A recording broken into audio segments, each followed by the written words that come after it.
Welcome. I'm David, your home repair coach. Today we're going to start teaching you how to repair dining room chairs, wobbly dining room chairs. And this is something that pretty much anybody is going to run into at some point, and that really comes down to just how these are used. Similar glue and joinery methods to a lot of other things like tables, but a chair is going to be getting slid in and out and in and out, people rocking back and forth, side to side. Doesn't matter how the chair is built or how nice you are, though that can help. Sooner or later, they're just going to start loosening up at these joints. And then what you have to do is take them apart and rebuild them. It can be a little intimidating at first, looking at all this nice wood and these tight joints. They're really not too bad. Absolutely something you can do yourself with a little time, patience, attention to detail. Nothing too crazy for tools. There are some things you'll need, however. Go through a few of those right now. So a drill or impact driver for taking apart, there's usually some screws in there. I know these ones have screws holding the chairs down. I'm a big fan of my Milwaukee M12 Surge, but we can use any old drill you got around if you want to. You can even try using a hand screwdriver. Might be pretty hard. You'll take a bit of wrist strength. I've got my fancy Klein screwdriver. Really all you need though for most home repair stuff that I'll recommend is just a basic 6-in-1 screwdriver, like one of these orange ones. Some kind of hammer is usually handy, especially if you don't have a trigger type clamp. I usually use my Nupla hammer, steel on one side, medium hard rubber on the other. Use the rubber end obviously for this part. Big fan of these. But if you got, just one of these basic black or white headed rubber mallets, those work as well. We can even use any old hammer, a block of wood. Have to have a block of wood though, or you will definitely chew up the chair quite a bit. Bits to go with the drill. Big fan of this little Master Force bit set here, and I will put links for all this stuff in the description as well. Most of that will be affiliate links. I get a little money from that. If you guys click through the links, helps me out a lot.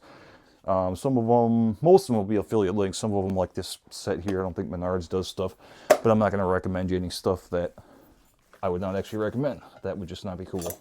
A little pry bar like this Titan one can be handy, not critical. Decent pair of scissors or a knife if you're using the pouches for epoxy.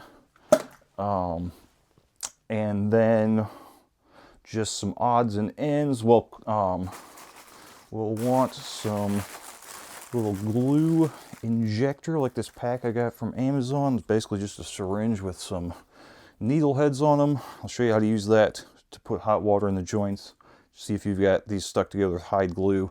They're good for a lot of other repair applications too. If you got little cracks or something like that, you want to put a little glue in there without completely taking it apart. $6 or $7 on Amazon for a pack of like 6 of them. They're pretty handy. And then a few things that you will see at other times I recommend just having around if you're going to be working on your house regardless. Good set of these orange goop rough towels. They're great for taking anything off your hands, but especially with this epoxy, it's very sticky stuff. You'll get it on your fingers. You're gonna have to wipe off the chairs.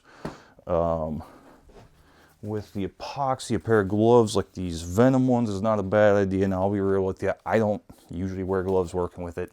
Probably not the best stuff for your fingers. It's definitely messy, but I just wipe it off with the towels. Not a terrible idea though. Little masking tape, mostly for labeling parts or protecting things if you're clamping them or hammering them together. Blue 2-inch frog tape is my go-to. I got some of that laying around all over. Sharpie, also for labeling parts. Good thing to have around. Good thing to have a couple of them around. And then clamps are going to be the bigger one. That might be a little bit more of a specialty thing that you're going to run into. Trigger clamp like this one that tightens down that way.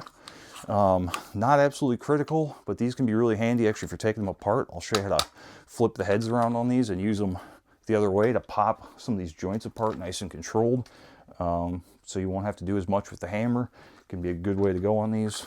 Putting them together, pretty basic bar clamp like this, I think is what I would recommend starting out with. They're perfect for the chairs, but I think for just general use, if you're going to have clamps, they're a good spot there too. I was kind of debating what to recommend people starting out for clamps, because I have so many different types of clamps. But I found, like with these chairs here, these have actually, it's you hardly even notice, but there's a tiny bit of a round, and this little bit of swivel on these really helps bind them. And you got pretty good grip on these. You will see, so that one we've got kind of a smoother wooden handle and a little finer thread, a little thinner bar. These are both Bessie, but you can see this has a little heavier bar, deeper thread, rubber grip. I like these a little better. These are Jorgensen.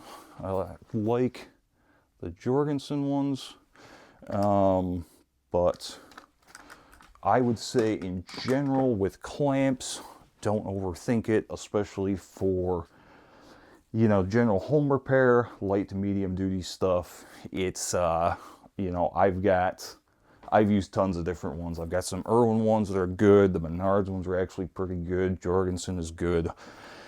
For this kind of stuff, you're not doing any special application, you're not doing it all day, I wouldn't sweat it too much. You know, other ones that are worth considering, I thought about for just a basic clamp for everybody's an I-beam bar clamp like this. I really like these.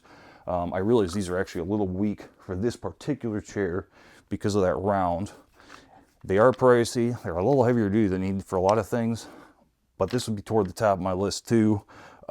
Just, they're such a heavy duty clamp. I love these for woodworking because they got the deep beam. You can put a ton of force on there without deflecting them. Keep like tabletop assemblies and stuff nice and tight. So that's a good one to be aware of in your arsenal. Pipe clamps are another one. I actually was avoiding those for some of these smaller sizes because the pricing gets closer to these clamps, you know, in the 24 or 36 inch range. Once you start getting 4 or 6 foot, the pipe clamps start getting very cost effective. And like when I was building furniture, you know, I'd have, you know, one shop, we'd have a wall of clamps. You get 3 or 4 guys building there, you use that many clamps, you're buying, you know, hundreds of clamps. It starts adding up. Now, the one thing you do get with the pipe clamps though, that I guess is worth considering is one set of clamp heads, a couple pipes. You can build a few different lengths. So if you're not in a rush and you don't mind, and you want to have a few different sizes, that can be a big benefit. So a few ones to consider. And then strap clamps. These definitely have their place. They're useful, but I'm mostly throwing this out there as I'm aware of these and I don't use them thing. My thinking with chairs is typically that there's a joint here, a joint here. I want to pull the whole thing that way, and I don't want force other directions. If there was bars going across at about the same height, the strap clamp would make more sense to me. I use these a lot for if I'm building boxes or column wraps. I've built like a hexagon table base. I'll show you that sometime. That was a good spot for these because those, to me, then all of your force is being pulled equally toward the center, pulls everything tight. But here I'd rather just go the one direction.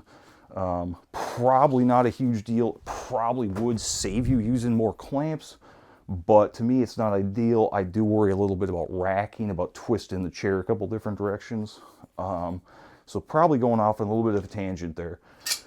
But short version, don't overthink the clamps too much. You might have to test them for your particular chair, but a 24-inch Bessie bar clamp like this with the deeper threads and the rubber grip is a solid starting point. Again, we'll have links in there for that. Then you will need stuff to glue it back together, and you'll probably end up needing epoxy. I'd use a lot of West systems for re-gluing application, other specialty cases. We'll get into that a little further along. We'll talk about that versus hide glue and some of the wood glues that we run into. Some future videos there, because we're probably going to have, I don't think I said that earlier, I think there's probably going to end up being 3 more videos on this chair, showing you kind of the basic chair videos, and then we're going to have, I've got another type of chair. At some point we'll show you they're the ones that have The legs just go in to the bottom, and the backs are shot in up here. This one you can see is one continuous piece. That's part of why the joints on this whole set are all failing here. They're pretty solid here. I'll still probably take these apart, but they're loose here. So we'll do the other set of chairs at some point, just so we can kind of show you what some other types of chairs are, get you some exposure to some different things. I've actually got one sitting here that's snapped completely. The legs snapped completely. So that'll be a good case to a good opportunity to show you kind of a special case, a little more rare situation where you have to do some more extensive repairs and some more involved tools. So you don't run into that a lot, but it'll be a good thing for you to be aware of. The work light is nice, but I mostly just have that for filming, trying to get some decent light here. Drop cloth on the floor, cover grip drop cloth. I'm working on this nice little folding DeWalt stand here. Makes it easier for me to be upright and have my tools here. That's absolutely a bonus item. If you got the cash, you already got all the other tools, sure. But if you're starting out doing this, I would spend your money elsewhere. Just work on the floor, throw the drop cloth down on the floor. You'll be good with that. At some point, maybe I'll show you how to make sawhorses. You can actually make a pretty good set of sawhorses out of 2x4s in 10 or 15 minutes, just like 27-degree angles, I think it is. I'll show you that sometime, though you do need a saw for that. A little bit of a tangent. But yeah, we'll that kind of gives you an idea, the intro and the tools. We'll jump in with the next video on how to actually take these apart and evaluate what we have for glue, and then we'll move on to reassembly and rebuilding the seats and eventually some of the other special cases. If this was helpful, please like and subscribe so I know to keep making these. I am David, your home repair coach, and we will see you shortly for the next section of this.